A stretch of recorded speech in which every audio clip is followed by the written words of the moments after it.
హైదరాబాద్ రాజేంద్రనగర్లోని ఓ అనాథాశ్రమంలో జరిగిన దారుణంపై మరిన్ని వివరాలు వెల్లడించారు బుద్వేల్ ప్రభుత్వ పాఠశాల ప్రిన్సిపల్.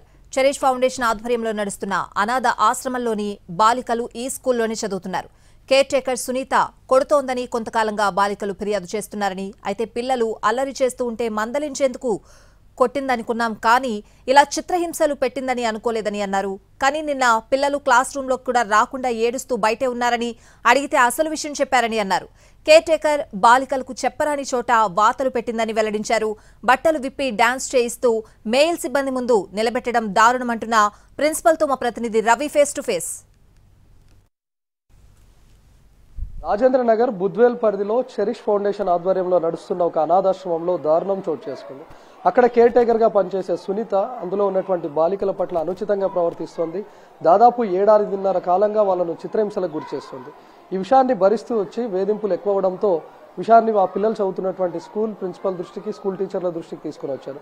దీంతో టీచర్స్ తమ వంతు బాధ్యతగా పిల్లలందరినీ పిలిచి అక్కడ ఏం జరుగుతోంది, సునీత ఎలాంటి వేధింపులకు పాల్పడుతోంది అనే పూర్తి విషయాలను కనుక్కున్నారు. ఆ తర్వాత రాజేంద్రనగర్ పోలీస్ స్టేషన్కి ఆ పిల్లల్ని తీసుకొని వెళ్ళి ఫిర్యాదు చేశారు. ప్రస్తుతం ఈ స్కూల్ టీచర్స్ కూడా మనతో పాటు ఉన్నారు. మేడం, పిల్లలు ఎప్పుడు ఈ విషయాన్ని మీ దృష్టికి తీసుకొని వచ్చారు? సహజంగా కొట్టడం, తిట్టడం లాంటివి ఎక్కడైనా హాస్టల్ వార్డెన్ చేస్తా ఉంటారు. మాకు 3-4 months నుండి ఇలా చెప్తూనే ఉన్నారు సార్. మేమేమన్నామంటే హాస్టల్కి వెళ్ళి కనుక్కుంటాం, మీరు అప్పుడే తొందర పడొద్దు అని చెప్పాం సార్. అయితే నిన్న మాత్రం బాగా కొట్టారు, చేతులు వాసిపోయేవి. ఇంకా వాళ్ళు ఏడుస్తూ క్లాస్లకు రాకుండా ఉండి ఇక మేము హాస్టల్కి వెళ్ళాం మేడం, ఈరోజు మేము ఇక్కడే ఉంటాము అన్నారు. ఇక్కడే ఉంటామంటే మేము చాలా దూరంకి వెళ్ళి వస్తాం కదా సార్. మేము సాయంత్రం స్కూల్ టైం అయిపోయిన తర్వాత వాళ్ళని ఎక్కడ ఉంచాలి? అందులో అబ్బాయిలు కాదు కదా, అమ్మాయిలు కదా, ఆ బాధ్యత మనకు ఉంటుంది కదా సార్. అందుకని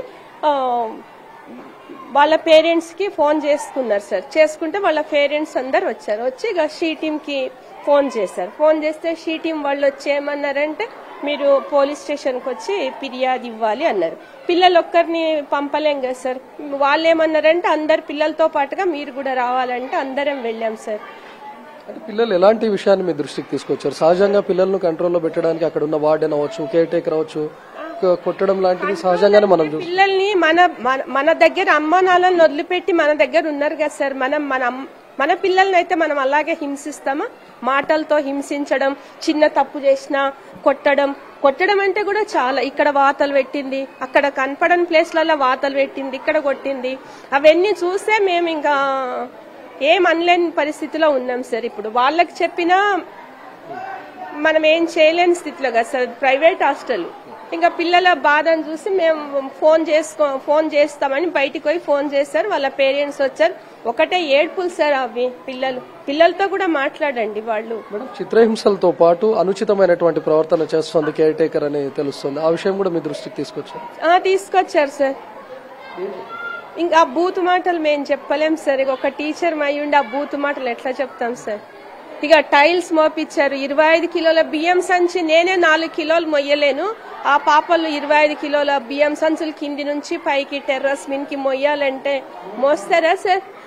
ఇంతవరకు గతం కూడా జరిగినప్పుడు ఎంఈఓ గారు అదే అన్నారు. ఒకసారి బోధం సార్ అన్నాడు, హెచ్ఎం మేడం కూడా బోధం అన్నది. 2 సార్లు తయారైనా ఏదో సందర్భం వచ్చి అడ్డం రావడం, ఆగిపోవడం, అడ్డం, అంతేగాని మేము ఇంతవరకు చూసిన జరగలేదు.